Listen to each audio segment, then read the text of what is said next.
Dans cet épisode de Sans Stress, on aborde le début de l'ELF, la Ligue européenne de football américain, notamment les Français qui nous ont impressionnés, qui ont fait des statistiques, et les équipes qu'on va supporter pour cette saison. En plus de ça, on a parlé du nouveau film à sensation, Spider-Man, Miles Morales, le 2. Puis on a donné nos retours, nos avis, c'était vraiment nice. On a aussi parlé du fait que Messi soit passé du continent européen, mon continent que je représente, à celui de Nick en Amérique du Nord. Et puis des salaires exorbitants qui sont reliés au foot en ce moment. On a vraiment une discussion sur ça et à quel point ça impacte le sport. On a aussi une annonce spéciale pour vous dans ce podcast, alors écoutez attentivement et bonne écoute.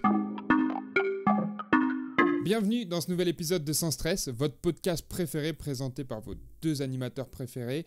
Déjà, monsieur Nicolas Pierre Mas, représentant du Québec, et moi-même, monsieur Léo Sartel. Tu représentes quoi? Je représente Thonon-les-Bains, juste la commune de Thonon-les-Bains et les communes alentours. Donc environ 50 000 personnes, c'est déjà pas mal. C'est presque autant que ma chaîne YouTube. Tu te rends compte qu'il y a moins de gens dans ma ville que de gens qui me suivent sur YouTube? C'est quand même fou. C'est quand même fou. Moi, je suis pas prêt je peux pas faire cette comparaison-là parce qu'on est 8 millions au Québec puis j'ai 3000 followers sur Instagram. Followez-moi! Followez-le. T'imagines un jour, t'as plus de followers que de gens qui habitent au Québec, ça serait stylé. J'espère que j'ai plus de dollars que de gens qui habitent au Québec. Ça serait stylé, ça aussi. Ouais. Ça serait très stylé. Mais peut-être que là, les dollars, ils sont un peu moins présents parce que tu reviens de vacances, moi aussi. Donc, on a dépensé pour partir en vacances. C'était comment? T'es parti en Argentine, on en a parlé dans le dernier épisode. Du coup, il te restait quelques jours là-bas quand on a fini le dernier épisode. Ça s'est passé comment les derniers jours? Déjà, t'es allé faire du football, c'était fou. Ouais, non, c'était vraiment cool. En plus, je pense pas qu'il restait quelques jours, je pense qu'il restait comme une semaine et demie. Mais je dois prendre un moment pour te shout-out la transition de monnaie à vacances. Il est fort, hein? Ça se voit que c'est le 9e podcast. Ouais, je pense qu'on a beaucoup parlé de l'Argentine au dernier épisode, mais on n'avait pas vraiment parlé du football là-bas parce que je l'avais pas encore vécu, comme tu as si bien dit. Bro, c'était incroyable. C'était incroyable. Pour ceux qui me suivent sur Instagram, je vous invite à le faire si c'est pas le cas. Vous avez déjà vu quelques stories, quelques vidéos. Je suis allé à 2 pratiques. Okay? Une des pratiques, la première, c'était le soir. C'était où est-ce qu'ils pratiquent la majorité du temps. Il faut savoir qu'ils sont en saison en ce moment. Donc, ils avaient un match. C'était un bye week par contre, mais ils avaient un match pas la fin de semaine prochain. Pas la fin de semaine qui suivait la pratique où je suis venu, mais bien la fin de semaine d'après. Donc, je me suis présenté à une pratique. C'était le soir. OK, ils pratiquent vers 10h PM. Comme... Oh, wow, c'est si tard comme ça? Ouais, ben comme beaucoup sont familiers aussi en France, je présume, et en Europe, dans les ligues un peu moins sérieuses, mettons que le LF ou la GFL. La majorité des gars ont des emplois à temps plein pendant la saison. En fait, tous les gars là-bas ont des emplois à temps plein pendant la saison. T'sais, personne n'est rémunéré. Il n'y a même pas d'import dans leur ligue. Là. Ouais. Et donc, ouais, c'était à 10 PM. Puis, c'était dans un terrain naturel. Il n'y avait plu en Argentine quelques jours avant, alors que c'est rare qu'il pleut là-bas. En tout cas, c'est plus rare qu'ici. Là. Puis, il y avait beaucoup plu. Et le terrain était hyper boueux. Je te dirais 70% boue, 30% terrain. Okay. C'est pas un terrain délimité ou quoi que ce soit. Là. C'est genre sur le bord d'une... Pas d'une autoroute, pas d'une rue, mais genre d'une route. Soit une route de voies où on peut rouler à 80 km/h, genre. OK. Puis il n'y a pas de stationnement. Là. Les gars se mettent genre sur le bord de la rue. Les gars qui arrivent en motocyclette, ils se mettent directement sur le terrain. Puis ça, on était comme sur une partie de terrain vert sur le bord d'une rue. Très, très, très peu de luminosité. Je vais pas te mentir, en arrivant, j'étais là, dans quoi je vais s'embarquer? Les gars arrivent, ils se placent en dessous d'un arbre, ils se mettent à changer. Mais assez rapidement, bro, le foot, c'est le foot. Les gars étaient extrêmement fly. Genre, c'est le groupe que j'ai rencontré en Argentine qui parlait plus anglais en termes de proportion. Donc, déjà, automatiquement, c'était assez facile la communication. Puis, les gars m'ont accueilli à bras ouverts. Premièrement, toutes des personnalités vraiment cool que je les ai rencontrées hors football. Ça aurait été chill, de toute façon. Mais là, en plus, avec le point commun qui est le foot. Et le fait qu'il faut comprendre que c'est des gens qui ont moins de chances de jouer au foot, qui ont moins d'infrastructures, moins d'accès au knowledge, moins accès à des coachs de haut niveau, tout ça. Ils avaient faim pour le foot, tu vois. Puis, automatiquement, là, ça me posait plein de questions. Mais, tu sais, c'était pas non plus un rapport de force où j'étais là, j'enseignais. Non, c'est super cool. Moi aussi, j'avais des questions, tu sais, sur l'Argentine, mais aussi sur comment leur réalité de joueur là-bas, comment ils ont découvert le foot et tout. Mais c'était juste trop cool. Genre, j'étais là à l'entraînement. La première moitié de l'entraînement, c'était sans équipement. Donc, j'ai participé à tout ça. Je courais des routes avec les gars, tout ça. Un petit warm-up, puis après les routes. Puis ensuite, l'autre partie, équipée. J'ai juste comme aidé à coacher un peu, donner des... C'est pas coacher, mais donner des pointers et tout.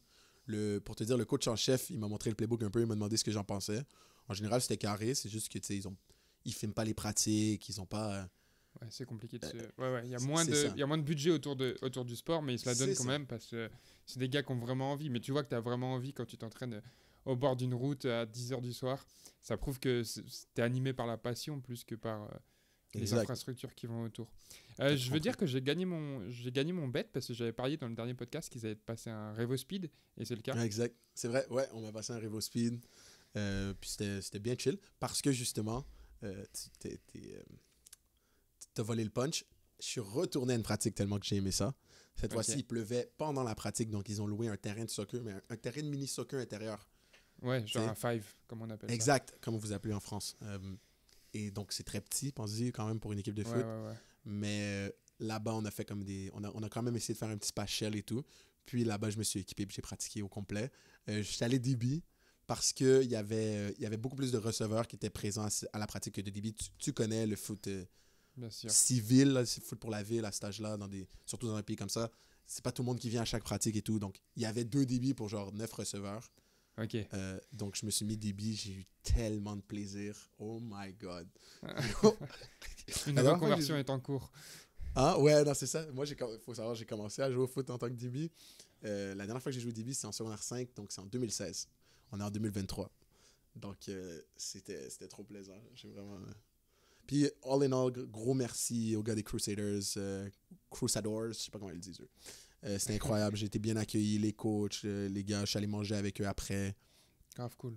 C'était sick, excellente expérience. Ok, bon bah très très cool. Très très cool, il y a quelques vidéos que tu as pu prendre de là-bas qui défilent, donc c'est vraiment cool si vous regardez le podcast en visuel. Mais ouais, franchement, ça avait l'air bien de ce que j'ai vu dans ces stories, puis ça m'a fait beaucoup rire de te voir DB. Parce que ça date, je t'avais pas vu DB. La dernière fois que je t'ai vu DB, c'est quand on a fait un contre un à Bishop après un entraînement. Et que je t'ai enculé. Ça va. Oh! C'est pas vrai, j'ai des clips. Le clip est en train de défiler en ce moment. Le clip. Non, j'ai des clips. Attention, monsieur, attention à tes propos. Mais non, franchement, ça avait l'air trop cool. Ça avait l'air trop cool ces petites vacances. Et puis voilà, j'espère que t'es bien rentré, que tu t'es mis du décalage horaire de 1 heure. Ça doit être horrible. Oh, ça m'a pris au moins une semaine. Là. C'est pour ça qu'on a pris un retard sur le podcast. Je m'excuse tout le monde.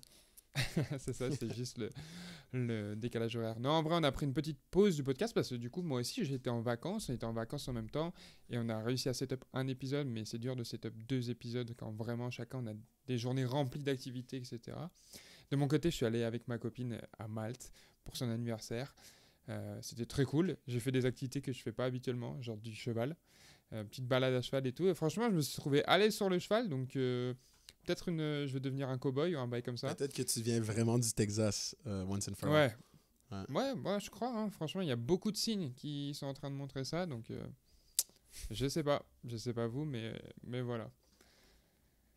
Est-ce que... Ouais, vas-y. Non, vas-y, je t'écoute. C'est comment, genre, si je peux me permettre, premier voyage vraiment, ou est-ce que avec ta copine, ou est-ce qu'elle n'était pas en France avec toi ou tu n'étais pas au Texas avec elle? C'était comment? Il y a beaucoup de monde qui disent que ce genre de voyage, ça passe ou ça casse, tu vois ce que je veux dire? Ouais, c'était cool. En vrai, c'était notre premier voyage ensemble, comme tu as dit, mais c'était surtout les premiers jours qu'on passait ensemble après genre 2 mois sans s'être vus. On a fait genre 20 heures ici à Tonon, on est direct parti en voyage. Donc c'est sûr, avec le jet lag, etc., c'était un peu... Les 2 premiers jours, il a fallu s'adapter. C'est toute une nouvelle culture pour elle comme pour moi. 7 heures de différence hein, pour elle? Ouais, pour elle, c'est 7 heures de différence. Ouais, donc il y a un vrai jet lag. Donc les 2 premiers jours, il y avait un peu de fatigue, un peu de tout ça. Donc ça s'est passé, mais c'était pas les meilleurs jours. Et après, on a commencé à faire toutes les activités, à se mettre dans un vrai rythme, etc. Et franchement, c'était trop cool. On a trouvé un petit restaurant où on allait quasiment tous les midis. C'était pas cher. Il y a aussi, elle a eu le meilleur repas de sa vie. On est allé sur une île qui s'appelle Gozo. C'était très beau. On a mangé au bord de la mer. Et franchement, c'était très très bon. Et du coup, elle a claim que c'était le meilleur repas de sa vie. Elle en parle encore tous les jours quasiment. C'est parfait. Donc non, franchement, ça s'est très bien passé. Des boyfriend points, ça. Je te jure, c'est important. Non, franchement, ça s'est très bien passé. Et puis, je pense que ça rapproche aussi de faire les trucs comme ça. Puis c'est cool de voir qu'on peut voyager avec son partenaire, tu vois. Je comprends. Non, je suis content pour toi, mon gars. C'était vraiment cool. Dans un autre côté, au niveau de l'actualité, on a pu voir récemment, ça fait 1-2 jours, que c'est la merde aux États-Unis. Donc elle est retournée là, aux États-Unis ce matin, à l'heure où j'enregistre le podcast, elle est retournée dans, dans le bourbier des feux et de l'air pollué. En vrai, c'est pas partout aux États-Unis, c'est principalement vraiment à New York. Il y a des feux de forêt du coup de l'ouest canadien, je crois, ou l'est canadien. L'est canadien. C'est du feu de forêt québécois, man. Il y a 4 Ah ouais, québécois. La dernière fois que j'ai entendu la news, ok, fait que venez pas m'attaquer les gens de région que ça affecte particulièrement, qui connaissent les stats là. Je vais pas vous mentir, je suis à Montréal, je suis un peu isolé de ça. Après, non, je souhaite à personne du malheur, c'est un truc sérieux là. Il y a du monde qui ont perdu leur maison ou leur maison de plaisance et tout. Mais en gros, il y a 2 jours, j'ai entendu qu'il y avait 404 feux de forêt en ce moment au Canada, dont 203 au Québec, sur le territoire du Québec. Donc, sur le territoire de la province du Québec. Ouais, du Québec, bien sûr. Voilà. Donc, c'est ça. Puis, on le sent même ici à Montréal, il y a un gros smog. Je suis allé... je m'entraîne le matin dans un gym intérieur, donc ça va. Mais le soir, j'ai des courses avec Montmorency parce que, bon, je passe pas l'été à Bishop. Donc, shout-out à mon ancien cégep, Montmorency, qui me permet de courir avec eux dans Montréal. Dans Laval, mais bon, ça compris. C'est cool. Plus proche de chez moi. Et on a coupé la course courte. Le staff de Montmorency a décidé de couper court parce qu'il y avait des vrais avis de Santé Canada par rapport à l'exposition à cette aire qui est apparemment mi-pollution, mi-feu de forêt, qui crée un smog dans la ville et qui serait néfaste, surtout pour des athlètes, parce qu'on est... en fait, pour n'importe qui n'est pas en santé, les athlètes, souvent, on est en santé, mais spécifiquement pour quelqu'un qui n'est pas en santé, qui fait juste marcher, mais aussi pour quelqu'un qui sera en santé, qui fait un effort physique continu. Parce que bien sûr, tu vas respirer plus, ton corps va battre plus fort. C'est sûr.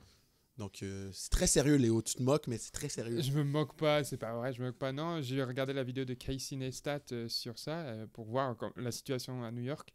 Mm-hmm. Et elle est cool cette vidéo parce qu'ils sont en train de shooter en même temps un Ghostbuster.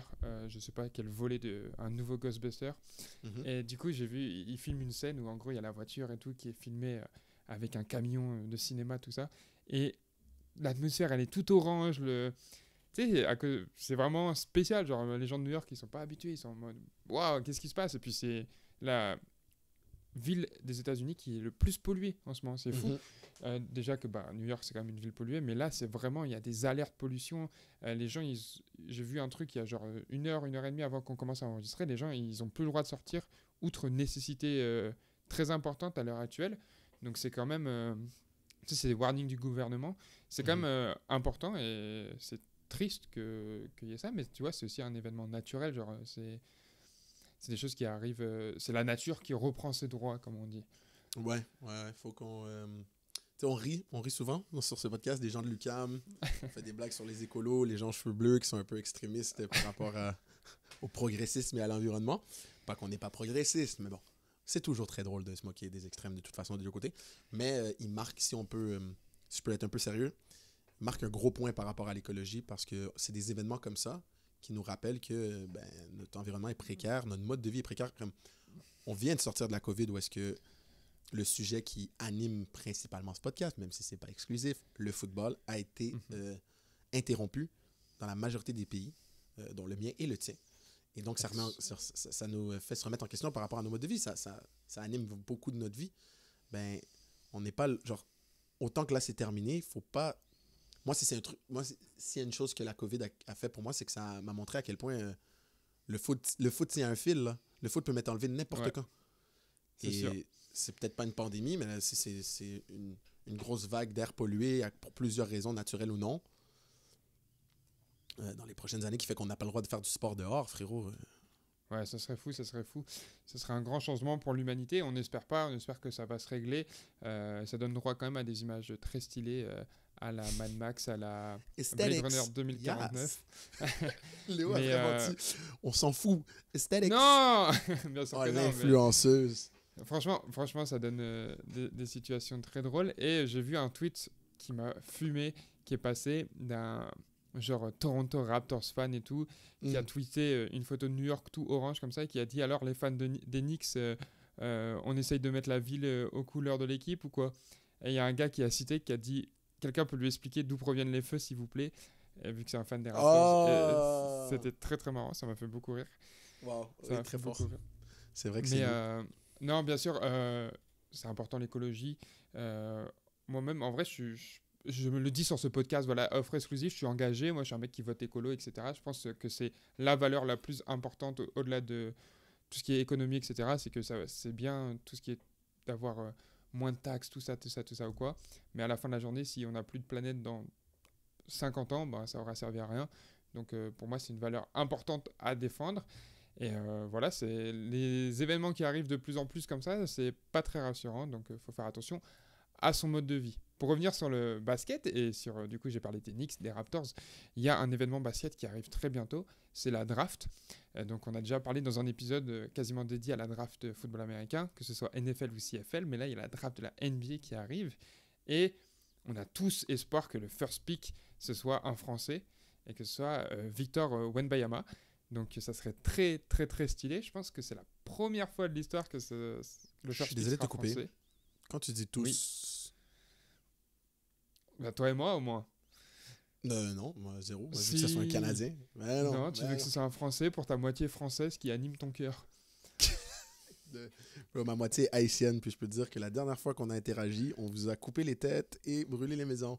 Donc, ça anime pas trop mon cœur. Quoique, j'aime la France moderne. Je peux garantir que tu as claim dans ce podcast que tu étais français au moins une fois. Jamais de la vie. Roll the tape. Tous les super fans du podcast, s'il vous plaît, je vous laisse aller checker ça. Tout le monde dans les commentaires qui vont faire la tâche. Dites que Léo dit de la merde parce que j'ai jamais dit que j'étais français sur ce podcast. C'est sûr que si. Mais en tout cas, non, c'est bien parti pour être lui et c'est surtout, il est bien parti pour partir au San Antonio Spurs, prendre la relève de Tony Parker, entre guillemets, parce que c'est quand même le Français qui a marqué les Spurs, Tipeee, et qui a marqué un tournant dans le basketball francophone à l'international. Donc ça serait très stylé, on a hâte. Toi, c'est quoi ta prédiction? Tu penses que ça va être un Québécois, le first pick?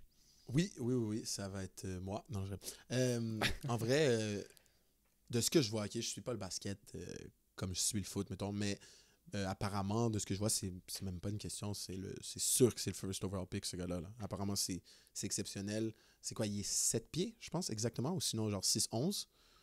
Tu peux vérifier ça, s'il vous plaît, on se fait fact-check ici.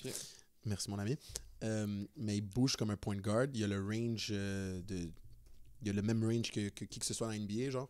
C'est ridicule. C'est le total package. Après, c'est juste une question d'adaptation au pro game. Mais dernièrement, les Européens font très, très bien en NBA. En tout cas, les Européens élites font très bien en NBA parce que souvent, le basket européen développe des joueurs qui savent jouer dans un scheme, des joueurs qui ont une main droite et une main gauche, des joueurs qui ont un layup package complet, des joueurs qui savent faire autant des floaters, des... Anyway, développe des joueurs un peu plus en finesse que l'Amérique du Nord qui a tendance à développer un peu plus des athlètes. Mm-hmm. Mais là, lui, il a déjà toutes les qualités athlétiques. Donc, si on mélange le fait qu'il a déjà les qualités athlétiques données par Dieu avec formation de top club européen, selon mes prédictions et de ce que moi je connais du basket, donc à prendre avec un grain of salt, ça va être dégueulasse. Ça va être j'ai très hâte de voir. Quelque chose. J'ai vraiment hâte de voir. J'ai pas hâte de vous entendre, par contre. J'ai juste hâte de voir. Là, ça va piapiater. Non, j'ai très hâte de voir. Du coup, il fait 7 pieds 2, donc 2m20. Donc, c'est encore pire. Et il est vraiment, tu parlais de qualité athlétique gifted, genre. C'est vraiment un truc que tu vois une fois dans ta vie, genre. Tout ce qu'il a... d'être capable de bouger comme ça à cette taille, il n'y a jamais personne qui a fait ça, tu vois, c'est la première fois de l'histoire. Donc ça va être impressionnant. Et en vrai, je trouve que ça va, que la communauté basket francophone, elle n'est pas très arrogante, tu vois. Ouais, non, je rigole, en vrai. Ouais, non, bien sûr. Mais il y a d'autres sports où c'est pire, mais... Voilà, c'est plus votre culture en général, quoi. Ah, on est fiers, on est fiers, ok? Il y a d'autres personnes qui sont fières aussi, mais nous sommes fiers de nos produits. Mais 7-2, c'est vraiment une dinguerie parce qu'on en a connu des joueurs de cette taille qui étaient dominants. Yao Ming, à l'époque, qui était extrêmement grand. Je pense à Shaquille O'Neal, Dwight Howard. Mais c'est le fait qu'il a des handles peut-être pas d'un point guard comme Kyrie Irving, of course, mais il a des handles dignes d'un point guard de haut niveau. Peut-être pas NBA, mais quand même. Dans ce frame-là et dans ce corps-là. C'est ça qui est ridicule. Ouais. Parce que normalement... Shaquille O'Neal est plus petit. Hein. Bon, c'est ridicule. C'est encore pire. Mais Yao Ming, par exemple, je suis pas mal sûr que Yao Ming était 7-3. 7-3, 7-2 dans ces environs-là. Je vais regarder ça. Yao Ming. Mais ouais, non, c'est 7-6. Il est 7-6. Il était vraiment... Ah ouais, bon. Ouais. Comme vous voyez, le basket, c'est pas mon sport numéro 1. Mais tout ça pour dire, pour sa taille, on n'a jamais vu quelqu'un qui a des qualités techniques d'un point guard. Et c'est ça qu'il a, ce gars-là. C'est incroyable. C'est très incroyable. J'ai très hâte de voir. J'ai hâte de voir où il va atterrir, même s'il y a de fortes chances que ce soit à San Antonio. Et non, franchement, ça va être... J'ai hâte de le voir jouer. Ça va être un changement dans la NBA. Comme d'avoir des gens capables de faire ce qu'il fait avec cette taille, ça va changer un peu le sport, à mon avis. Ou alors, ça va être un flop total. Et on ne sait pas, mais je pense pas. Je pense que la NBA va le mettre encore plus en shape qu'il ne l'est déjà. Parce que quand tu passes sur l'autre continent, quand tu pars de l'Europe aux États-Unis, tu prends 20 kilos de muscles et tu bouges toujours de la même façon. La beau format. Tu manges beaucoup mieux. C'est ça. Puis c'est surtout qu'il s'en va aux Spurs, tu sais. Il s'en va pas à une équipe qui est naturellement une équipe de bas de tableau. Il est quasiment, genre, c'est un blessing que c'est sous les Spurs, une organisation qui est réputée pour sa formation de joueurs, une organisation qui a eu beaucoup de succès dans les dernières années en NBA et qui là a juste un bad year, ou peut-être qu'il n'y a pas eu des meilleures années les dernières années non plus, mais je veux dire, c'est pas une équipe de bas de tableau à long terme, là, les Spurs. C'est sûr. Une organisation avec un front office reconnu, un staff reconnu. C'est vraiment une très bonne équipe. Donc, raison de plus qu'il a encore plus de chances d'avoir un succès à long terme dans la NBA. Après, je suis pas prêt à dire qu'il va révolutionner la NBA parce que c'est difficile de révolutionner la NBA quand on est autant un unicorn que ça. Ouais, tu vois ce que tu veux dire. Ouais. C'est pas comme... il n'a pas eu l'impact que Steph Curry a eu parce que changé. Pour moi, Steph Curry a changé la NBA avec les 3 points et beaucoup de gens peuvent reproduire ça, entre guillemets. C'est ça, pas à l'élite de Steph Curry. C'est incroyable ce que Steph Curry est capable de faire, mais Steph Curry, juste parce que Dieu lui a donné, donc sa taille, sa grandeur, il y a d'autres êtres humains built like that qui pourraient théoriquement travailler leur tir à 3 points pour devenir Steph Curry. Alors que tu peux travailler autant que tu veux, tu vas pas être 7-3. Tu comprends? Et je pense que sur 99,9999% des gens qui sont 7 pieds 3, ils peuvent travailler autant qu'ils veulent. Ils n'ont juste pas la coordination et la rapidité, la fluidité pour bouger comme lui. Donc, c'est incroyable. Après, c'est juste comment il va s'adapter à la NBA. Parce que c'est un gros step quand même. Ça, c'est vrai. Ouais. C'est vrai. Il y a l'Amérique. Ouais, c'est sûr, ça change. C'est beaucoup plus. Il y a moins de systèmes, entre guillemets. C'est un peu plus, OK, monte tes skills contre moi, on va voir ce que ça vaut. C'est ça. Tu as parlé de unicorn, tu as parlé du fait qu'ils soient uniques comme ça. Moi, je vais te parler d'autres unicorns. Quelle transition incroyable. Mais les transitions aujourd'hui, celle de Schwäbisch Hall, la meilleure équipe d'Allemagne, championne d'Allemagne, double championne d'Europe en titre, que nous, les Black Panthers, avons battu sur le score de 42-14. Donc, c'est quand même un score. Ouais, c'était fou. C'est la deuxième fois qu'une équipe française bat une équipe GFL dans les 10 dernières années, je crois. La première fois, c'était déjà les Black Panthers qui avaient gagné en Coupe d'Europe contre les Berlin Adler. Mais c'était une équipe à l'époque de bas de tableau GFL. Là, c'est une équipe de haut de tableau GFL. Très, très haut de tableau, d'ailleurs, vu que c'est l'équipe championne de titre. C'est aussi une équipe reconnue pour... désolé de te couper, ouais. C'est une équipe reconnue pour n'importe qui suit le football... outre-Atlantique, donc perspective américaine, n'importe qui suit le football en Europe. Moi, c'est un nom que j'ai entendu beaucoup de fois. Les noms qu'on a le plus entendus, pour ma part, outre Black Panther puis les équipes en France, mais ça, c'est à cause de toi. Mais moi, c'était Frankfurt Galaxy Frankfurt Galaxy, excuse-moi. Ouais. Ou l'ancien nom, ça se peut-tu? Non, il y avait New Yorker Lions aussi. Non, moi, c'est juste que... Il me semble que les Galaxies... Oui, j'avais déjà entendu parler des New Yorker Lions. Frankfurt Universe. Exactement, merci. C'est ça. Frankfurt Galaxy ou Frankfurt Universe, parce qu'ils ont changé de nom à quelques reprises. Et les Unicorns. En plus, ça aide qu'ils ont un nom... un nom unique. Exact, un nom qui fait rire un peu. Comme il y a une équipe au Québec, high school, qui s'appelle les Oursons. Je dis pas de la merde, puis tout le monde la connaît juste parce que... Qui a laissé passer ça? Pourquoi les Oursons? Mais bon. Mais non, c'était assez fou de les battre. Sur un point de vue de joueurs, je vais te dire, j'ai l'impression qu'ils sont... Joueurs. Léo. Ouais, ok. Je joue plus, je suis laissé, mais sur un point de vue de... de participants. Je suis un connard.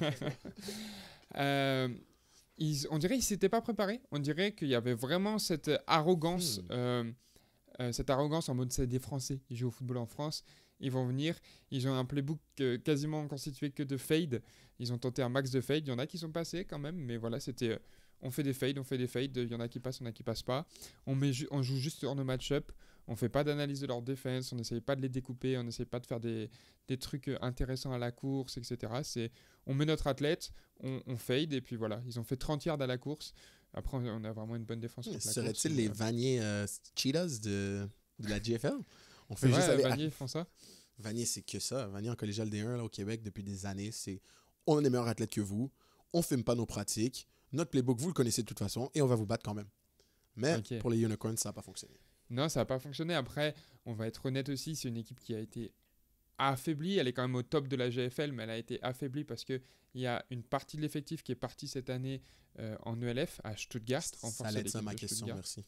Donc, c'est pas le grand Unicorns d'il y a 2 ans où ils gagnaient tout en GFL et CUFL, donc le championnat européen.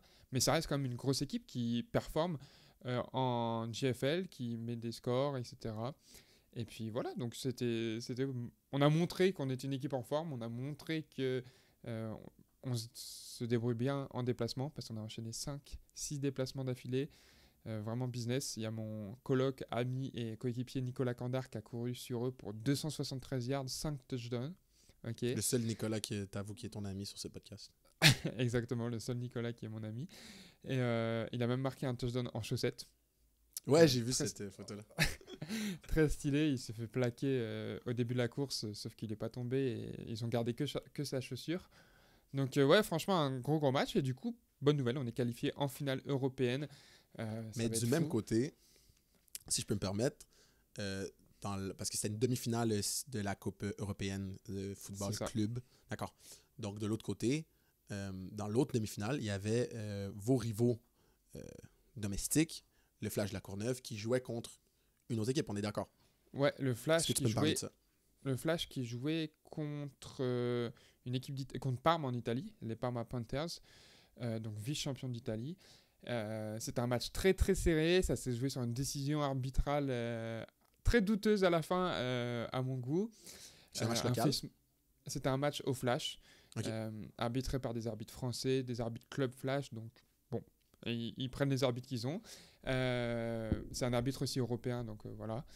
Et puis c'était très serré, c'était un beau match de foot, mais le Flash qui a montré que voilà, qu'ils étaient là, qu'ils étaient en place aussi. 2 équipes françaises en finale européenne, donc ça prouve aussi un peu que le niveau de l'élite il s'abaisse pas forcément, ou alors je comprends pas, c'est le niveau de toute l'Europe qui s'abaisse et le niveau de la France qui s'abaisse aussi, peut-être un peu avec le LF, mais quand même la France est toujours et encore plus intéressante au niveau du foot, bien sûr à des disparités, mais voilà. Est-ce que tu as entendu parler, est-ce qu'il y a eu des retours?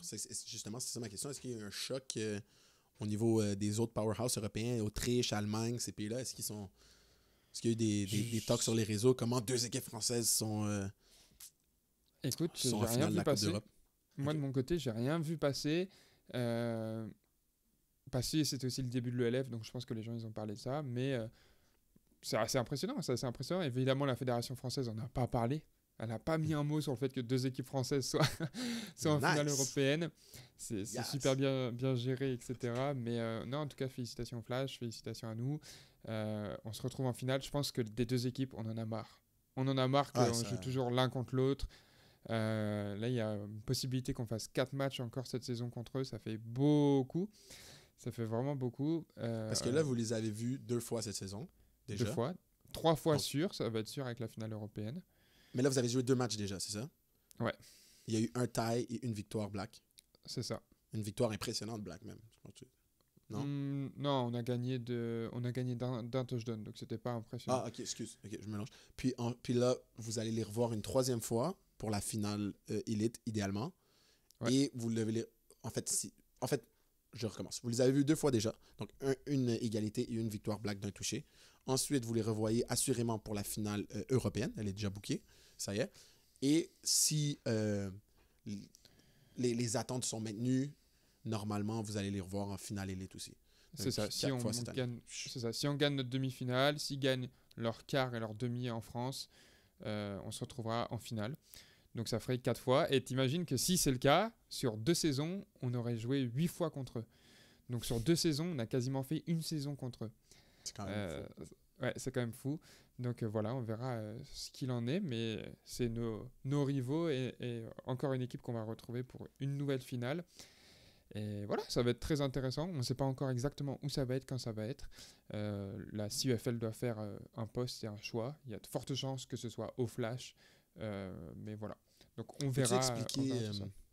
Nice. Peux-tu expliquer vite fait, c'est quoi la CFL pour ceux qui se demandent à la maison, puis aussi comment ça se fait que vous pouvez jouer contre votre équipe dans votre même ligue en finale et aussi jouer contre cette même équipe dans la finale de la CFL? Ok, donc rapidement, la CUFL, c'est comme pour ceux qui regardent le foot traditionnel, la Ligue des Champions.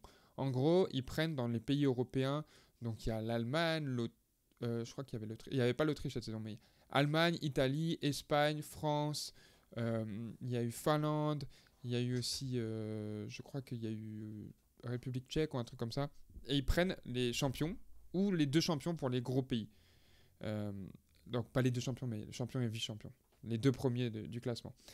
Et ils les invitent en CEFL, et en fait c'est un tournoi, ils répartissent par déplacement, pour pas que les équipes elles se tapent, genre que l'Espagne elles doivent aller jouer en Finlande, ça fait des gros déplacements, ça coûte cher, donc ils répartissent au premier tour par région, par proximité, et du coup tu joues tes matchs, tous les deux matchs, enfin il y a eu un huitième de finale, un quart de finale. Il faut savoir que les équipes championnes en titre dans leur pays sont exemptes de huitième de finale. Ils jouent que à partir du quart, demi, etc. Okay. Et au final, après le quart, demi, ils refont un power ranking. Et après, à la demi, ils refont un power ranking. Et là, apparemment, le Flash, vu qu'ils ont gagné l'année dernière en France, ils sont power rank au-dessus de nous, alors qu'on a tapé 42-14 les champions en titre. C'est pas mes décisions, mais voilà, ça va être comme ça. Et pourquoi on peut les jouer en France ? C'est parce qu'en France, c'est pas comme dans quasiment toutes les autres ligues du monde. On fait pas le Nord, les playoffs Nord et ensuite champion Nord comme champion Sud. Dès qu'on arrive en playoff en France, en première division, on croise. Donc le Sud va au Nord et le Nord va au Sud. Voilà, il y a un graphique sur la page des Black Panthers pour expliquer tout ça. Si c'est un peu compliqué, mais en gros, c'est juste qu'on croise de division dès qu'on rentre dans les playoffs. Donc c'est pour ça. Donc pour faire bref, si j'ai bien compris, tu joues pour les Black Panthers dans ta ligue domestique de ton pays, d'accord? Ouais. La ligue française, première division. Mais et vous voyez le Flash dans cette ligue respective. Mais vous et le Flash sont deux équipes de cette ligue qui représentent la France ou la Ligue française élite dans la Ligue des champions du foot américain européen. Et vous avez dans ce tournoi-là, vous êtes rendu en finale là. Les deux. Exactement, c'est ça, tu as tout compris, félicitations. Donc si toi tu as tout compris, ça veut dire que toute personne qui écoute a normalement tout compris, ou alors c'est des menteurs. Est-ce que tu as vu... Est-ce que tu as eu la chance de voir Spider-Man ? 100%, avec ma maman, et elle a trop feel. Et ça m'a fait quasiment plus plaisir que le fait que moi j'ai feel. Ah, tu m'étonnes, ça va être trop bien. Non, franchement, moi de mon côté, c'est vraiment... Je suis prêt à dire que c'est un des meilleurs films que j'ai vu de ma vie, premier degré, genre. Bro, quand le film a fini, les gens dans la salle, ils ont applaudi. Wow, ok. Ouais, fait que je continue, mais oui. C'est comme les gens qui applaudissent quand le pilote il atterrit en avion. Tu veux dire les Québécois? C'est vrai, tous les Québécois font ça? C'est connu qu'au Québec, genre au Canada, que les Québécois font ça. Surtout, mais tu sais, typiquement, genre René puis Joanne qui reviennent du Club Med au Mexique. Tout inclus, ils vont à chaque année. Puis ils aiment beaucoup le gars à l'entrée, il s'appelle Pablo, il les connaît bien. Il ramène du sirop d'érable à chaque année, Pablo. C'est leur ami. Mais fun fact, fait que ça a toujours été un truc un peu cringe au Québec, genre les gens un peu... c'est pas vrai, mais quoi, non, parce que tu te payes des voyages, ça va bien ta vie, mais quoi, les gens BS, tu sais, qui vont juste dans des tout inclus. Mais finalement, j'ai appris dans mon voyage que les Argentins font ça aussi. Ok, ils applaudissent. Et eux, c'est normal. Voilà. Ok, bon, bah y a des gens comme ça qui applaudissent les pilotes. C'est bien, ça. Jamais la France, par contre. Ah non. Nous, il peut faire un triple looping, éviter des missiles, atterrir, ça va dire oh, putain. Encore heureux, hein? Bah oui. Hein, mon rendez-vous. Et après, dès que la truc des ceintures, le truc, il dit vas-y, vous pouvez enlever vos ceintures. Ils sont debout instantanément, ils sont là dans l'allée à attendre pendant 15 autres minutes. Ah bah putain, on descend pas. Mais non, ouais, Spider-Man méritait ses applaudissements. Moi, j'ai adoré le film. C'est le meilleur film d'animation que j'ai vu de ma vie, ça c'est sûr. Et c'est un des meilleurs films que j'ai vu. Alors, si vous l'avez pas vu, on va commencer une partie un peu où ça va spoil, on est désolé. Mais rapidos, c'est pas des gros spoils, vous inquiétez pas. Euh, En gros, le film, Moi, je c'est une spoil partie 1. tout, hein. Non, on spoil pas tout. Non? Ok. Ben moi, j'allais dire, On si vous spoil l'avez tout. pas... Vas-y. Excuse-moi, on va tout spoiler. On va parler vraiment spoil et ouvert dans la partie Patreon, qui sera une partie exclusivement disponible sur notre Patreon. On vous en parle un peu plus tard. Mais là, vous pouvez rester. Je vais juste aborder un point qui est... Si vous n'avez pas le film, vous êtes peut-être pas... Si vous n'avez pas vu le film, vous êtes peut-être pas au courant, mais c'est une partie 1. Donc, ça veut dire qu'il finit sur un cliffhanger, sur un point d'attente. Et moi, je savais pas. Je savais pas, je me suis éloigné de tous les trailers, de toutes les infos, et j'étais comme ça. Déjà, le film, je savais qu'il durait 2h20, mais à ce moment-là, je pensais que c'était 1h20 dans le film. Mais oh my god, même bro. Bro, c'est le 2h20 qui est passé le plus vite en très longtemps dans ma vie, 100%.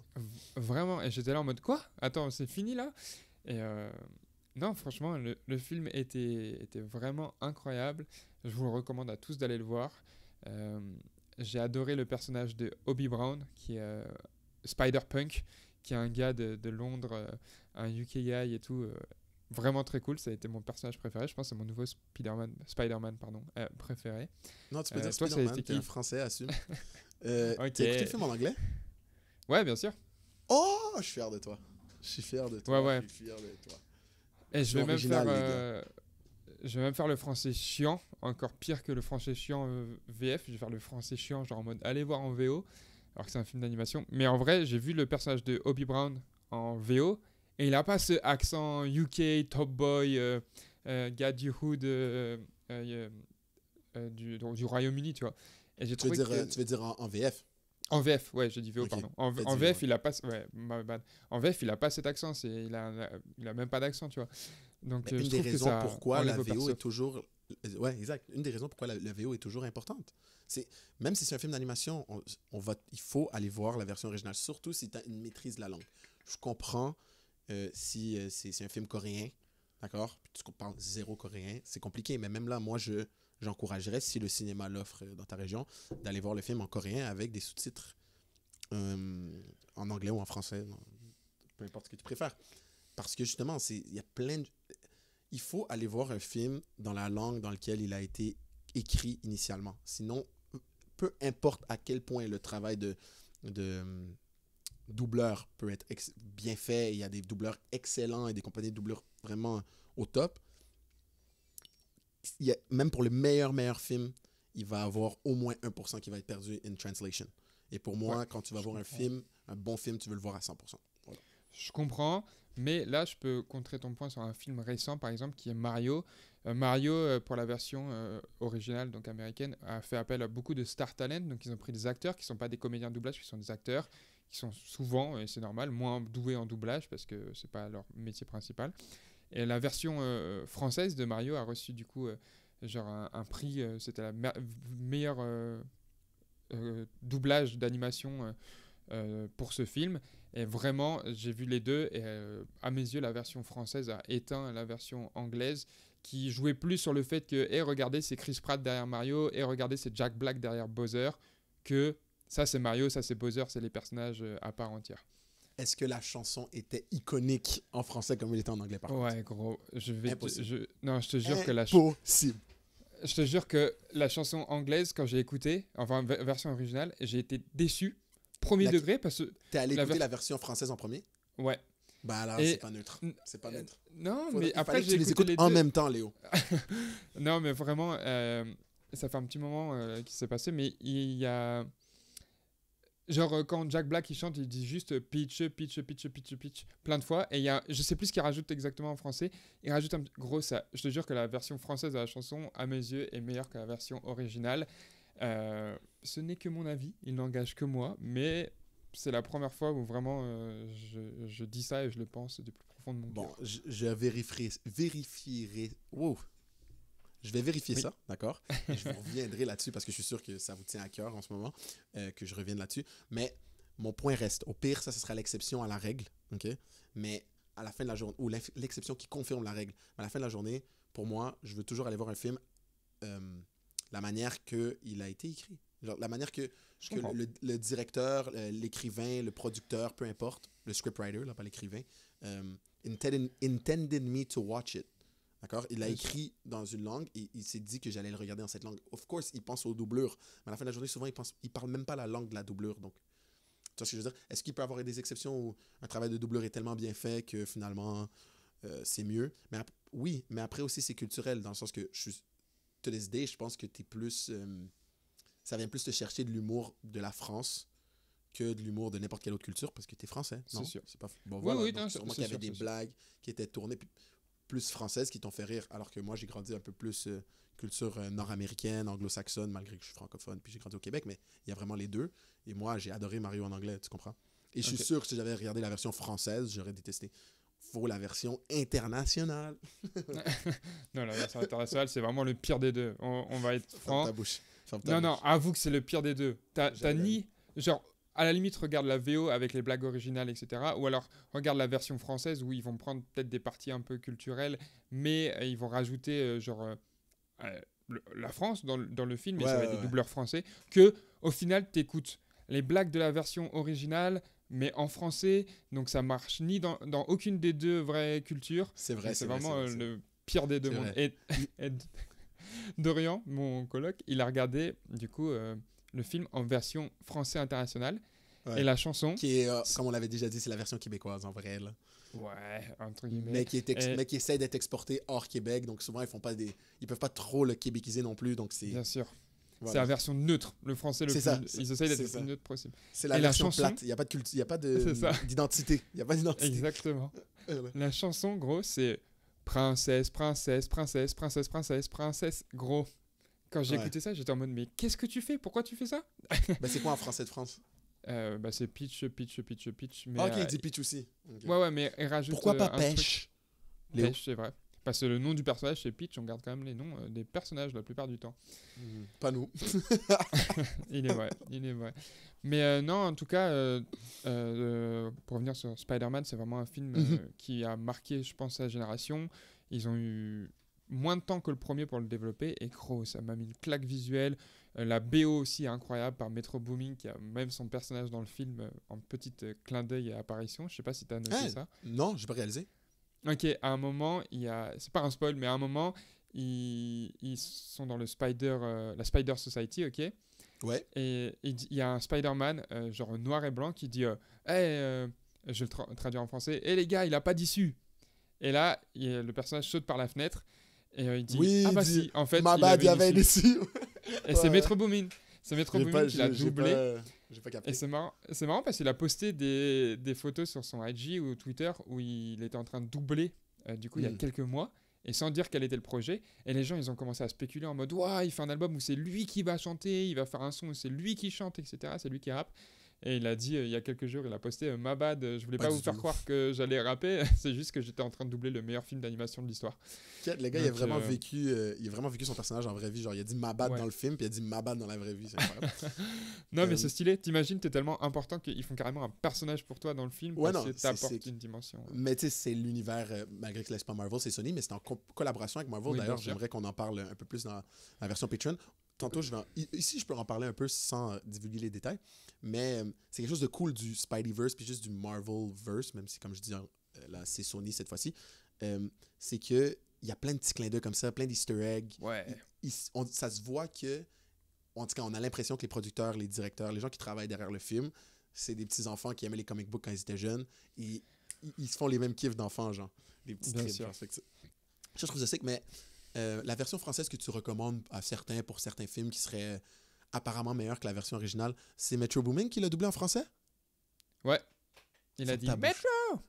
Non, mais vraiment, là, je vous recommande d'aller voir ce film en version originale parce que il y a trop d'univers importants et de prise d'accent, etc. importants qu'en français, c'est pas possible de reproduire, malheureusement. Donc voilà, je vous conseille d'aller voir ce film en VO. Très très bon film. Les 2 derniers films Marvel que je suis allé voir et mes 2 dernières expériences de cinéma d'ailleurs, qui sont Gardiens de la Galaxie et Spider-Man Cross the Spider-Verse. C'est vraiment des trucs qui m'ont bluffé. C'est des top films de l'univers Sony Marvel. Marvel qui s'épuisait un peu ces dernières années. Là, ils ont réussi à redonner de la voix, à redonner des trucs nouveaux. Donc je vous recommande d'aller voir ce film. Ouais, alors que je suis 100% d'accord avec lui, je suis dans les mêmes... avec toi, plutôt. Je suis dans les mêmes ondes d'idées. Il y a beaucoup de monde depuis Endgame puis le Infinity Saga qui disent que Marvel, c'est plus pareil, Marvel a pris une descente. Je suis même pas tant vendu Marvel. Moi, quand j'étais petit, j'ai pas suivi Marvel parce que j'ai grandi dans une maison plus féminine et donc c'est pas ma mère et ma soeur qui allaient m'amener nécessairement regarder les super-héros masculins, malgré que ma mère faisait un effort. J'allais voir plus que ma soeur voulait aller regarder. Moi, j'ai plus commencé à suivre plus tard dans l'adolescence. Je me suis retapé les films et tout, entre autres grâce à Disney+. Puis, vraiment... donc, tu sais, j'ai pas de terrain... en gros, j'ai pas une... comment on dit ça? Une allégeance aveugle à Marvel. Donc, j'essaie d'être le plus neutre possible et je suis prêt à... Comme tu as dit, Guardians of the Galaxy est le dernier Spider-Man en vraie personne de Marvel. En plus des 2 derniers Spider-Man en dessin animé de Sony.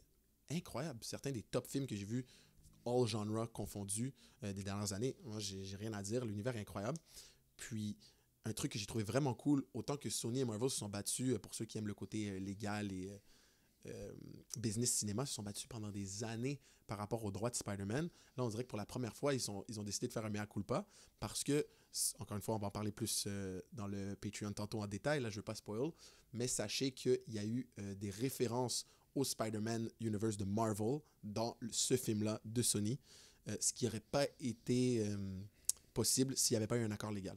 Donc je trouve ça extrêmement cool. On dirait que même le monde cutthroat corporate américain est capable de faire des concessions pour quelque chose d'aussi beau que le Spider-Verse. On a eu le temps de développer un peu plus sur l'univers de Marvel et sur Spider-Man Across the Spider-Verse dans la version longue de ce podcast qui est disponible sur Patreon. Donc si vous ne savez pas ce qu'est Patreon, Patreon c'est une plateforme qui permet de soutenir vos créateurs de contenu et d'avoir accès à du contenu supplémentaire derrière ce qu'on appelle un paywall. Donc avec des abonnements, vous pouvez avoir accès à plus de contenu de notre podcast. Exactement, Léo. Donc, à chaque semaine, vous allez avoir accès, bien sûr, sur les plateformes, comme d'habitude, à l'épisode gratuit normal.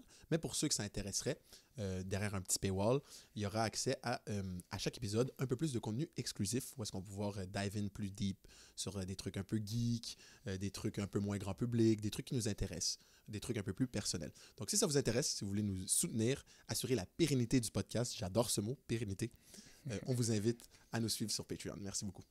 C'était important pour nous que ce podcast reste le même que ce qu'on vous a proposé depuis le début, mais on veut aussi pouvoir proposer du contenu en plus. Du coup, ça se passe sur Patreon, ou Patreon en anglais. Les liens sont dans la description.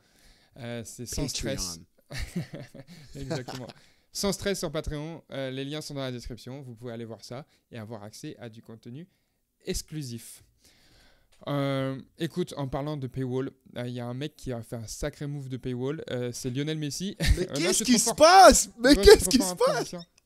Lionel Messi qui est parti du Paris Saint-Germain après quelques saisons, 2 saisons il me semble, si je dis pas de conneries, et qui est parti en MLS à Miami pour beaucoup d'argent. Je sais pas exactement le deal du contrat, mais quand même pas mal d'argent. C'est fou, c'est fou. Toi qui es à moitié argentin maintenant, c'est quoi comment tu dis ça? Je trouve que c'est tellement pertinent parce qu'il passe de ton continent à mon continent, d'accord? En plus, il vient du pays où j'étais dernièrement et il a niqué ton équipe en Coupe du Monde. Donc, c'est genre... tu vois, c'est le multiverse. Non, je rigole. En vrai, bon, je pense qu'il y a plusieurs angles. Okay? J'ai parlé aux Argentins, déjà, ok? Donc, je fais partie de leur communauté. Ils s'en battent les couilles. Messi ne peut rien faire de mal pour ces gens. Ils sont pas neutres, c'est pas les gens qui parlaient, j'étais très déçu. Je voulais des opinions, il y en a pas. C'est Messi, il fait ce qu'il veut. Ok, bon, merci. J'ai donc parlé à mes amis rebeux qui sont graves fans de PSG, Barcelone. C'est juste des flipsiders, tu connais. C'est comme les gens ici qui sont fans de LeBron. Donc, ils étaient fans des Cavs, fans de Miami, fans de LA maintenant. Bon, j'ai un ami comme ça qui est fan de l'équipe où Messi est. Lui, il est en larmes. Il n'en peut plus. Il est attristé. Il dit, mais non, ça enlève sa crédibilité. Il est encore dans son prime. Et après, j'ai parlé aux gens autour de moi, à Montréal, que tu sais, Léo, et peut-être les gens pour le podcast, vous le savez moins, le Québec est quand même un endroit où beaucoup de monde, où il y a des liens étroits avec la Floride, d'accord? Certains diraient que la Floride est une extension du Québec, hein, Fort Lauderdale, hein, les Snowbirds, on connaît ça. Donc, c'est très normal pour des Montréalais d'aller en Floride à certains moments dans l'année. Il y a des billets vraiment pas chers. D'ailleurs, justement, après cette annonce, j'ai regardé et il y avait des billets pour $271 prochainement, à un moment où j'ai un bye week de football, où je pourrais peut-être y aller voir un ami à moi qui s'appelle Grégoire Noël, un ami à nous d'ailleurs. Mais bon, je babitule, c'est ça? Babule? C'est quoi le mot? Je divague, j'aurais dit. Non, mais il y a un mot québécois pour... Balbutie. Je divague.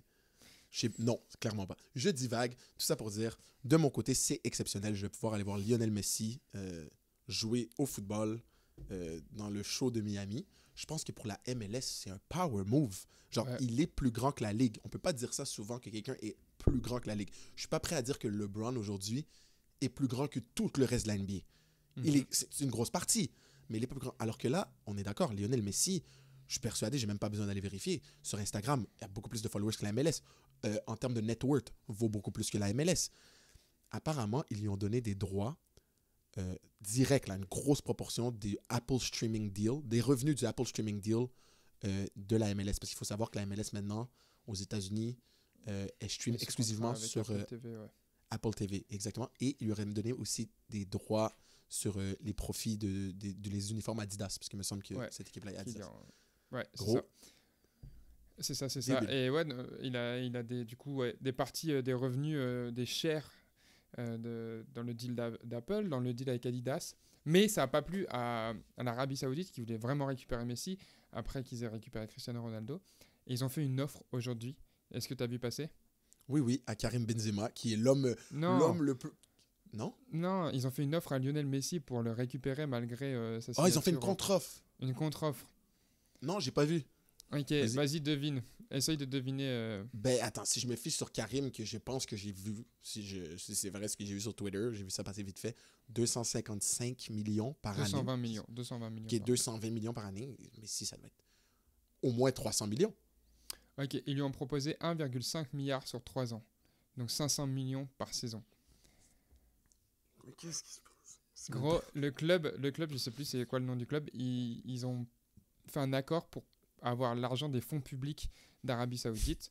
Et du coup, ils ont argent illimité en mode maintenant. Donc, c'est parce qu'il faut savoir que ce n'est pas les fonds publics québécois. Hein. On parle d'un pays où être sur le bien-être social, ou pour vous, les allocations ou les aides, c'est en haut de genre upper middle class canadien, je pense. C'est genre top 1% canadien avec les aides sociaux de si tu es un citoyen qatari, en tout cas. Je sais que là, c'est l'Arabie Saoudite, mais cette stat que je sors est du Qatar. Ouais, mais ça, c'est... En fait, je me suis trompé. C'était le Qatar. Désolé, mon golf... Je savais même pas. Mais ouais, non, franchement, c'est fou. Il y a un mec qui a dit sur Twitter, putain, je savais pas que payer le gasoil à 2,30 €. Donc, il faut savoir que le gasoil, ça a longtemps été genre 1,70 €, 1,80 €. Donc, ça a vraiment beaucoup augmenté, le litre. Je savais pas que payer le gasoil 2,30 €, ça allait niquer le football. Et du coup, voilà, ça m'a fait rire. Mais en tout cas, on verra. Il y a aussi Tyreek Hill qui a souhaité bienvenue à Miami à Lionel Messi. Et des gens qui disaient... Je parie tout ce que vous voulez que Lionel Messi n'a aucune idée de qui est Tyreek Hill. Genre. Il y a des Américains dans les commentaires, ils disaient mais vous êtes fous, c'est un des meilleurs receveurs de la ligue, la NFL ça fait le Super Bowl, c'est l'événement le plus vu du monde et tout. Et c'est le deuxième événement le plus vu du monde, ou 3 dépendamment de la Coupe du monde du cricket quand elle sort, mais les Américains sont dans leur propre bulle, il faut pas, ils se rendent pas compte. Ils se rendent pas compte de à quel point, même si un événement est le plus vu du monde, il peut être complètement isolé dans d'autres partie de la planète.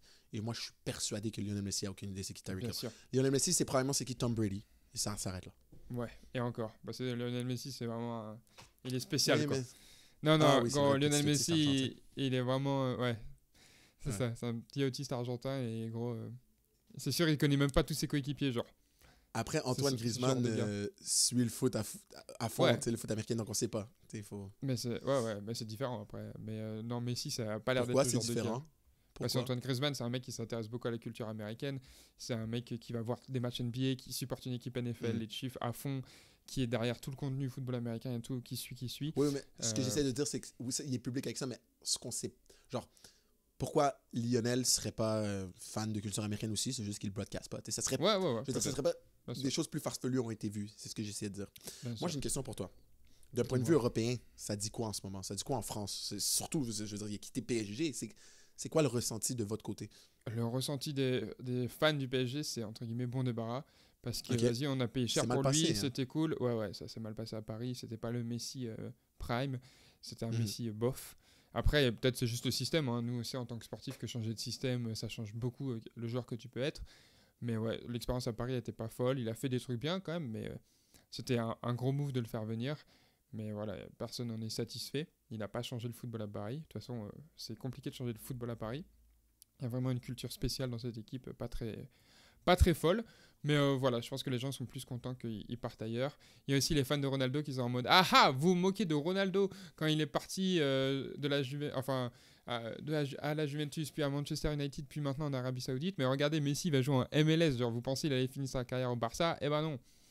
Donc, ouais, ça j'ai vu ça. Ça m'a fait rire. Il y a cette guerre qui continue. Il y a beaucoup de fans de Ronaldo ici, là, au Canada et en Amérique, aux États-Unis. Fait que j'ai beaucoup plus vu eux sur Twitter talk shit un petit peu. Une autre question que j'ai besoin de ton information parce que je ne m'y connais pas. Karim Benzema, c'est vrai le truc de. Du coup, lui aussi s'est fait acheter par une équipe en Arabie Saoudite? Bah lui, il a fini son contrat avec le Real Madrid, le Real de Madrid, pardon, et il a décidé de partir jouer donc, en Arabie Saoudite pour, je crois, c'est 220 vraiment le Real de Madrid? Ouais. Je crois qu'on dit comme ça en français. Mais c'est le Real Madrid. Je sais pas. J'ai déjà entendu les deux. Tu sais, c'est comme j'ai toujours entendu Ohio Real State Madrid. University. Si tu dis juste... ouais. Bref. Du coup, il est parti là-bas pour 220 millions. Et c'est marrant, j'ai vu, toi aussi, tu as vu passer ça, la comparaison. En gros, un salary cap NFL, c'est 225 millions. Et lui, il gagne juste tout seul 220 millions par an. Donc quand même, c'est fou. C'est vraiment fou. Et malgré ça, la NFL est la ligue sportive la plus profitable au monde. Donc ça montre comment la NFL, c'est des rats. Ouais, c'est quand même fou. C'est que les joueurs n'ont pas un fair share du cut des profits comparé à beaucoup d'autres sports. Pas du tout. Par exemple, l'équipe sportive, après maintenant c'est compliqué avec les équipes d'Arabie Saoudite parce que du coup ça... Oui, mais attends, profit, on parle pas de valeur, de ton owner, on parle du profit généré par ton équipe et le net worth de ton équipe sans ton owner. C'est la différence. L'équipe la plus riche et la plus profitable en ça, c'est les Dallas Cowboys. Exactement. Au monde.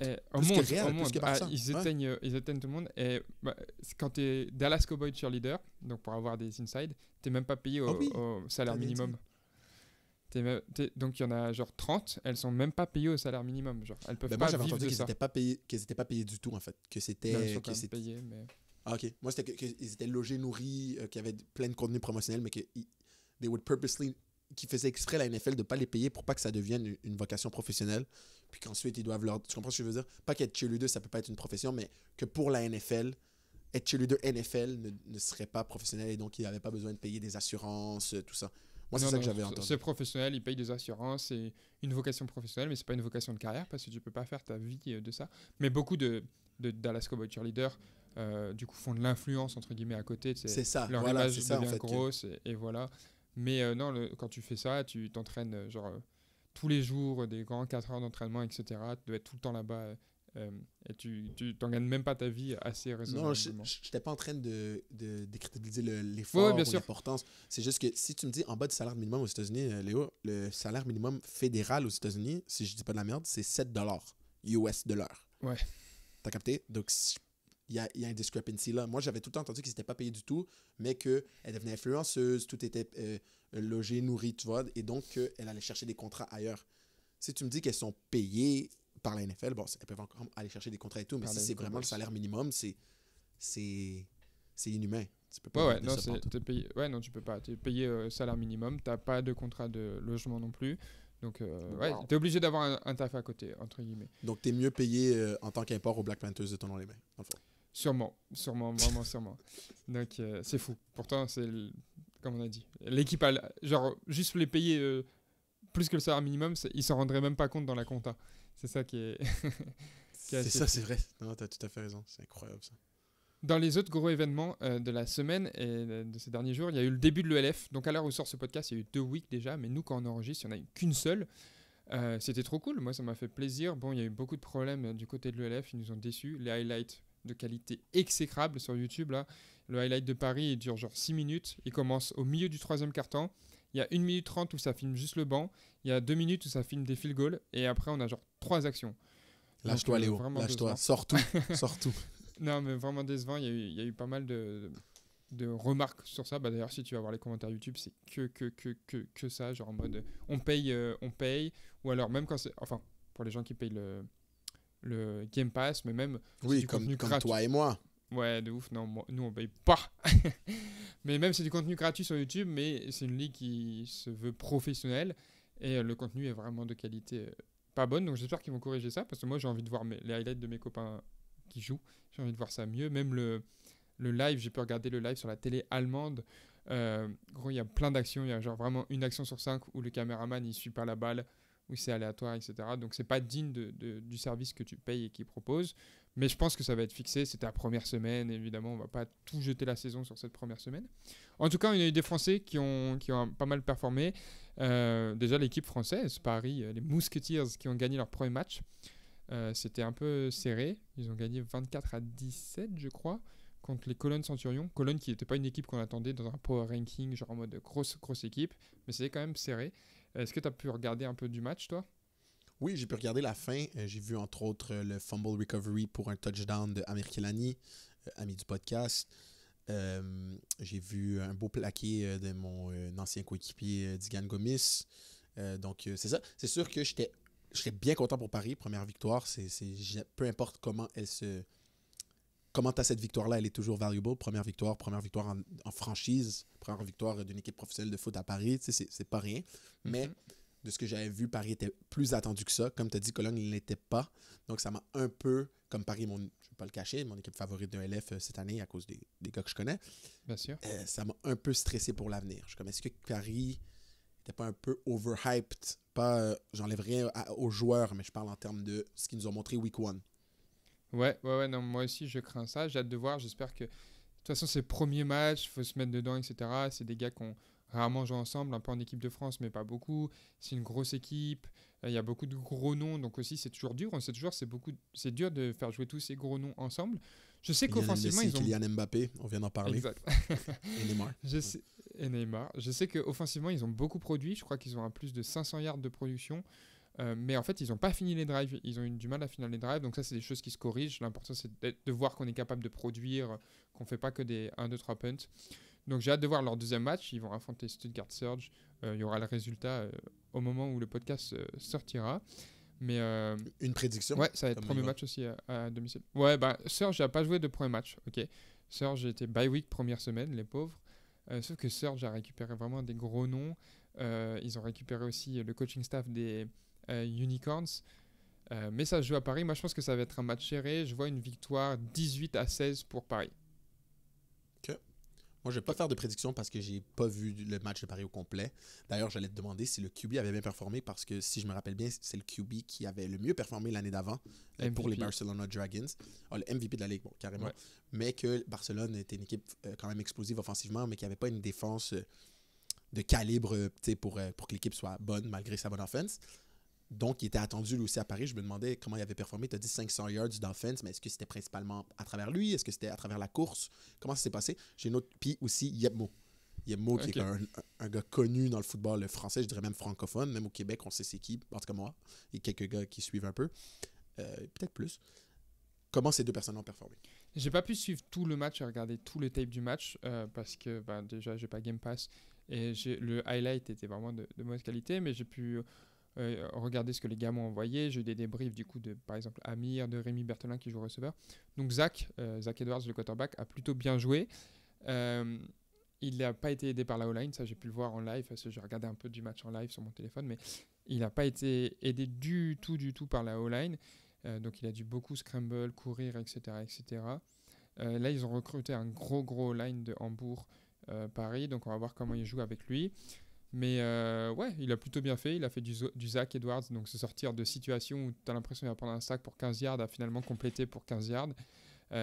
Donc c'est rassurant au long terme. Et puis la défense, comme tu disais, la défense de Paris, agressive à souhait. Il y a encore quelques erreurs, etc. Mais c'est normal, c'est le début. Mais c'est une défense qui cogne, qui est agressive, qui va. Tout le monde court à la balle, tout le monde a faim, tout le monde a envie. C'est que des chiens sur le terrain, comme on dit. Donc, c'est très, très plaisant à voir jouer. Une équipe en ELF, par contre, moi, qui m'a choqué. Et j'ai pu voir tu vas parler des mots. Tu vas parler des mots. Ah, pardon. Yepmo qui a joué un peu. Il tourne beaucoup à running back, il me semble. Il a eu quelques parce qu'ils ont aussi Jason Aguemon. C'est ça. Et des Américains en plus. Non, pas en running back. Ils ont. Qu'est-ce que j'ai compris? Il y a quelques. T'as dit Carey. J'ai compris. Le Quinry. Verlan, mon ami, Quinry. C'est pour ça que je te Ok, non, demande. non. Ils ont aussi Merrill Paul Zero, de son nom complet, qui est un bon running back, qui a fait des bons retours. Ouais, Yepmo, de ce que j'ai vu, parce que Yepmo partage beaucoup, j'ai pas vu plus que ce qu'il partage, mais il a eu quelques carries, ça reste un bon pound back en forme, donc il va passer au milieu de la ligne, il va aller gagner ses 5 à 10 yards en baissant le crâne et en truquant les gens sur 5 yards.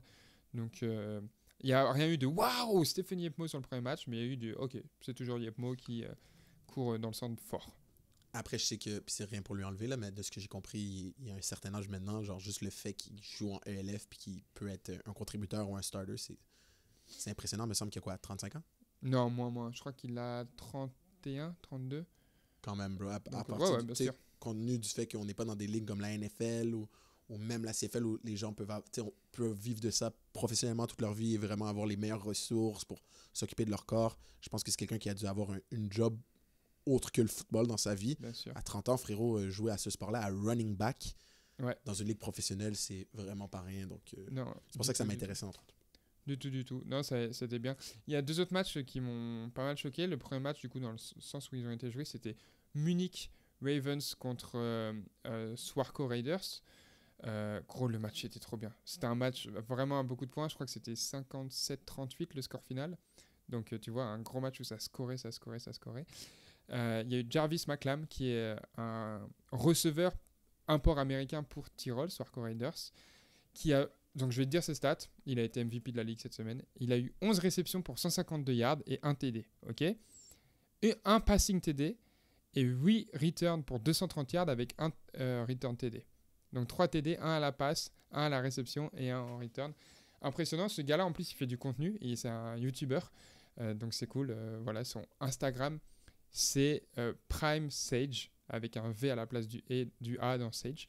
Et voilà, un gars plutôt cool, c'est cool, il fait du contenu, etc. Donc c'est de voir un mec qui performe aussi bien, qui est aussi fort, parce que vraiment il est trop fort, tu le vois jouer, tu te dis waouh, et qui fait aussi du contenu à côté, c'est vraiment cool, surtout dans une ligue en Europe et du contenu en anglais.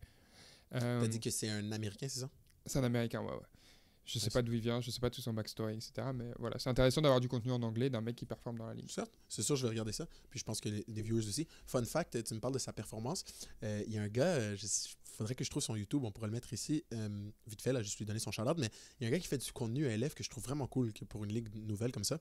Dans le fond, c'est du contenu où il dit genre 10 most interesting facts about the LF or 10 things you wouldn't know about the LF. Ça passe sur YouTube. Mais il y a très très peu de vues, juste traduire pour les gens qui en auraient besoin. Les 10 choses les plus intéressantes sur la ELF ou 10 choses auxquelles tu t'attendrais pas sur la ELF. Par contre, malheureusement, pour l'instant, on parle de 231 vues, 250 vues, alors que c'est du contenu de qualité.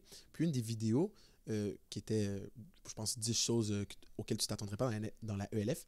Un des points, il parlait de nombre de games à 100 verges. Donc 100 yards. Nombre de performances à 100 yards pour des receveurs dans les 2 premières saisons de la ELF. Est-ce que tu sais qui a la meilleure performance, la deuxième meilleure performance de l'histoire de la ELF au jour d'aujourd'hui en termes de receiving yards? Bah du coup, je dirais Anthony Maungu, comme ça. Non, Rémi Berthelin. Ah ouais? Si je me trompe pas par rapport à cette vidéo, Rémi Berthelin, dans le temps, il était à Barcelone, a une performance de 231 verges dans un match. Wow. J'arrivais pas à y croire. Si je dis pas n'importe quoi. Et c'était à travers cette vidéo que j'ai vu ça.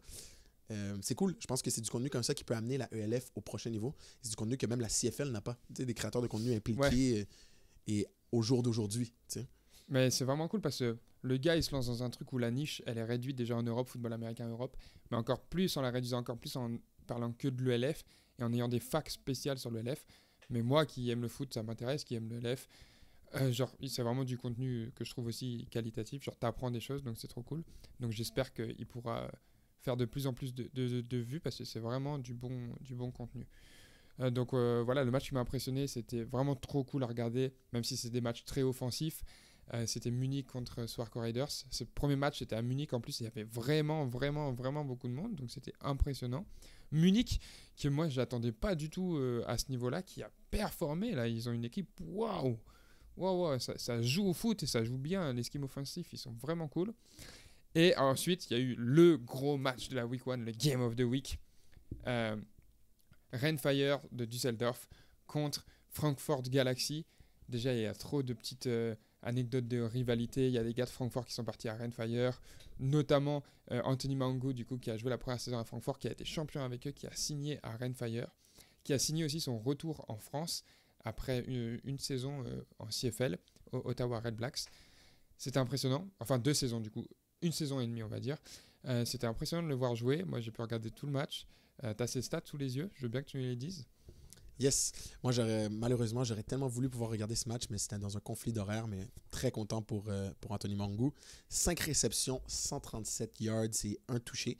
Et il faut se rappeler qu'il y avait 2 touchés annulés durant ce match qui a été attrapé par Anthony Mangou. Donc, il y avait potentiellement 3 touchés dans cette performance. Et je vous rappelle que c'est sur 5 réceptions. 137 verges ou yards, pour mes Français, pour 5 réceptions. C'est pour qui que ce soit qui connaît la position de receveur ou qui a la chance de la jouer, c'est absurde. Ah ouais, c'était impressionnant. Le tape, le voir jouer, gros, il a fait tomber des DB américains. On en parle sur le seam route, là. Le seam route qui défile sur vos yeux. Petit shake, le DB ouvre du mauvais bord, essaye de se récupérer sur un man turn, tombe à terre, quand même overthrow par le QB.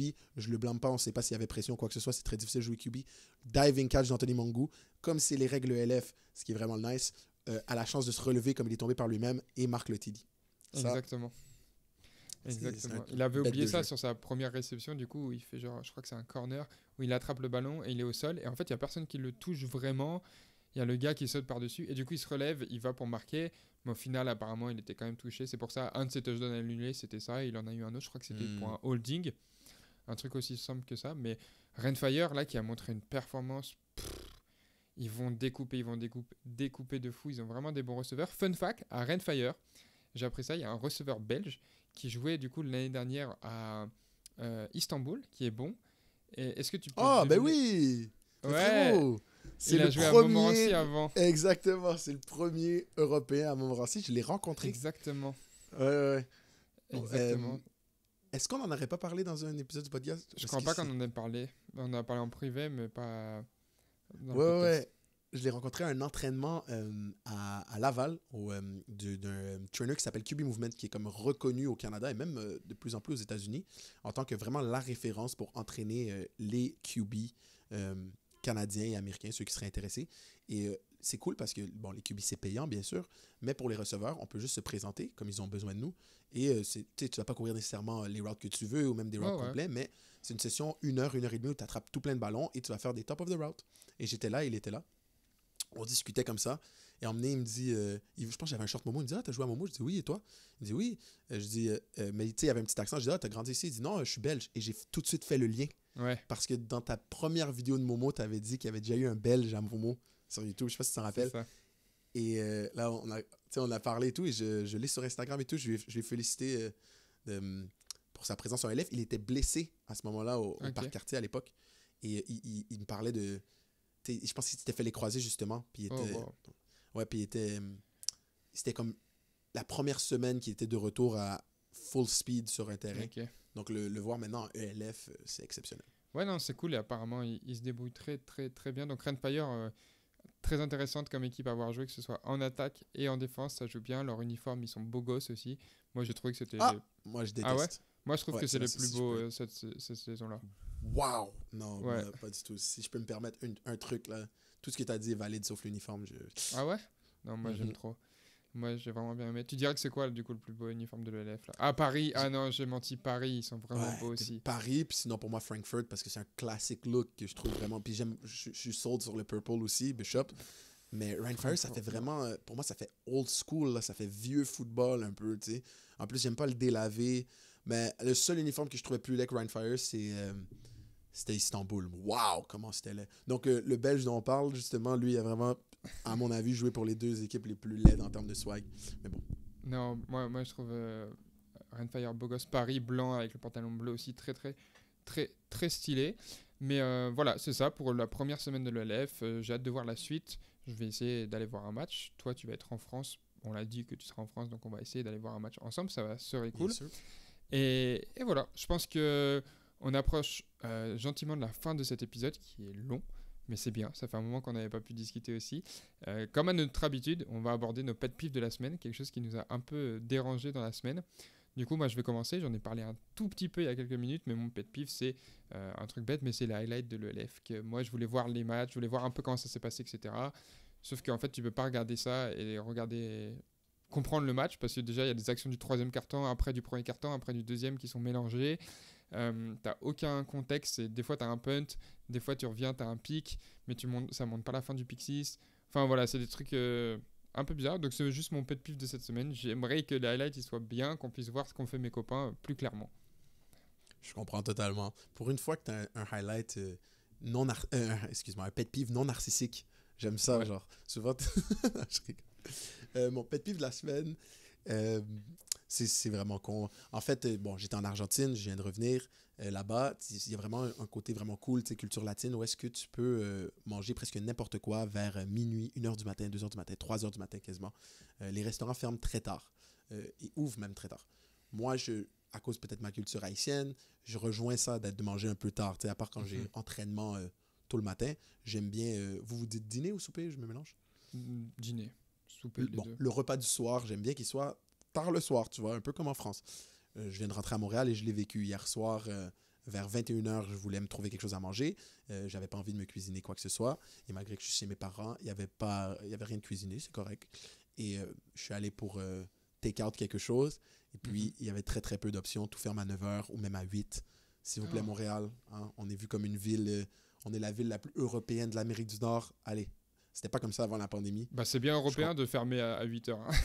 On va pas se Ben mentir. non. Si.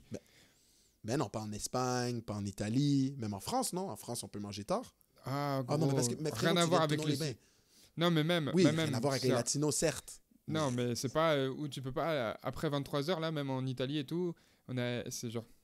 C'est Ok, mais au moins Espagne, pas mal. 23h. 23h, déjà, c'est Ouais. bien. 21h, c'est fermé. Ouais, Pas ok. 21h, dernier service. Fermé.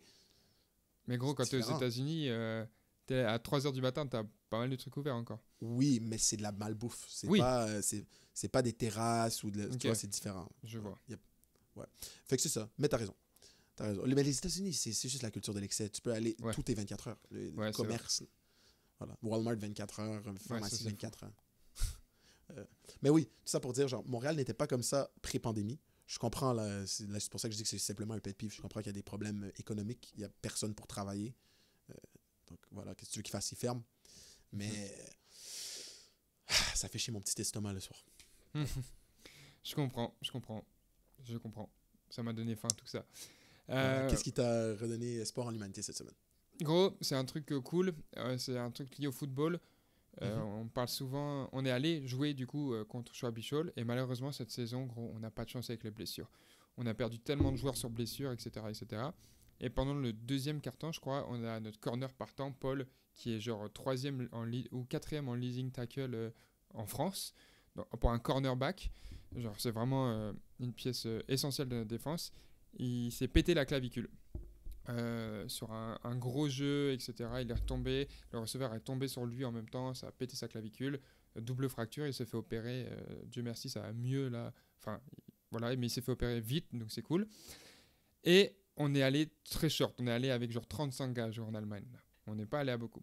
Et on avait qu'un corner backup qui s'appelle Kevin, qui est un gars qui est undersize. Mais genre undersize, là on parle de 5 pieds 5, genre un tout petit gars là, 1m60 pour mes Français.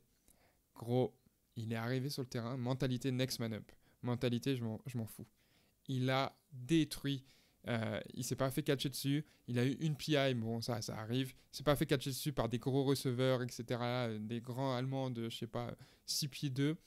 Il a fait des gros plaqués où il a mis tout son corps, où il est arrivé genre en force, etc. Il a vraiment eu genre cette mentalité de ok, j'ai pas joué cette saison en corner, j'ai pas pris un snap. Là, j'arrive, je vais tout déchirer. Et il a vraiment bien joué. Il a gardé son côté propre, clean, nickel. Donc, ça fait plaisir de voir cette performance. Et en tant que coéquipier, tu sais, c'est trop une bonne mentalité. Et ça a fait plaisir. Donc voilà, il a eu l'award des coachs et des coéquipiers de cette semaine en mode unsung hero. Donc, ça fait plaisir. Insane, non, ça fait plaisir d'entendre ça. Puis moi, je trouve que si je peux me permettre, on reçoit souvent, toi encore plus que moi, des messages classiques là, de football. Est-ce que je suis trop petit pour jouer au football américain? Est-ce que je pèse pas assez? Voilà, la réponse est là. 5 pieds 5, les gars. Ouais, 5 pieds 5 1m60 et quelques. C'est ça. Et pas 5 pieds 5 à 14 ans, là. Non, 5 pieds 5 en tant qu'adulte contre des adultes de toute taille, tout poids. Et le foot, c'est entre les deux yeux, c'est dans la tête, puis c'est entre les deux jambes. C'est dans les couilles. Exactement. Exactement. Voilà. Puis même, tu peux passer un bon moment sur le banc. Si ton heure, elle vient, si l'opportunité, elle vient, et que tu show up comme il a fait, ça peut changer beaucoup de choses. Donc, l'important, c'est pas est-ce que je suis assez bon pour jouer, etc. C'est quand tu joues, est-ce que tu as ce qu'il faut. Genre, quand tu joues, joue là. Si tu attends ton opportunité, quand elle vient, prends-la, quoi. Exact, comme dans la vie en général, soyons honnêtes. Faut pas avoir peur de foncer. Le foot, c'est la vie. Bien sûr. C'est beau, c'est la vie. Toi, qu'est-ce qui t'a redonné foi en l'humanité cette semaine? J'hésite entre deux petits trucs. Je pense que je vais dire les deux super rapidement. Bon, ce qui est quasiment impossible pour moi, mais bon, on va essayer. Pendant que j'étais en Argentine, j'ai reçu un texto un peu concerné de ma mère. Je suis là, hein? Et je ne vais pas rentrer dans les détails parce que c'est des trucs familiaux, OK? Mais en gros, ma famille était concerned, donc concernée, c'est ça? Ouais. Anxieux par rapport à une décision de vie de mon petit cousin. OK? Et j'étais là, oh non, et tout. Et je l'ai appelé. Et putain que j'aime mon petit cousin. Il m'a juste dit, frère, c'est notre famille haïtienne. Tu sais déjà, ils sont genre, bien sûr qu'ils vont pas être d'accord avec une décision risquée. Voici mon plan. Voici pourquoi je l'ai fait. C'est comme ça. Et dis-leur de me laisser tranquille. Pâche! Tu vois ce que je veux dire? Pas tout à fait comme ça, mais... Et ça m'a juste rappelé comme... J'adore ma culture immigrante. J'adore le fait que je viens d'une terre d'accueil, toi aussi, où il y a des gens de toutes sortes de pays qui sont venus pour une meilleure vie, sont venus pour donner une meilleure vie à leurs enfants.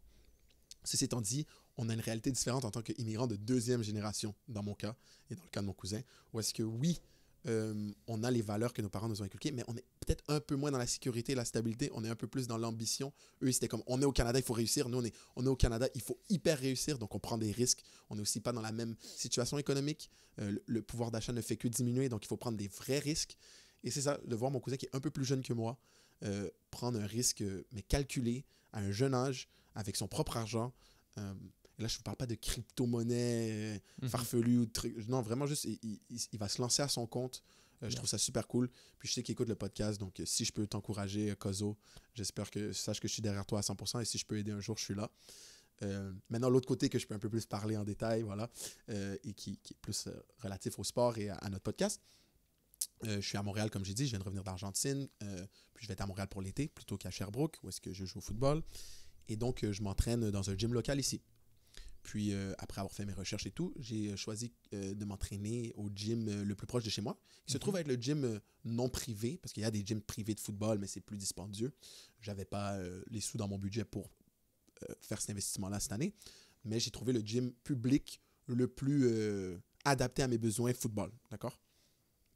Puis, ça tombe que c'est le premier gym où j'ai fait ma première séance de musculation hors mon high school dans ma vie avec un coach en particulier. Et hier matin, excuse-moi, je m'entraîne tôt le matin à 5h AM.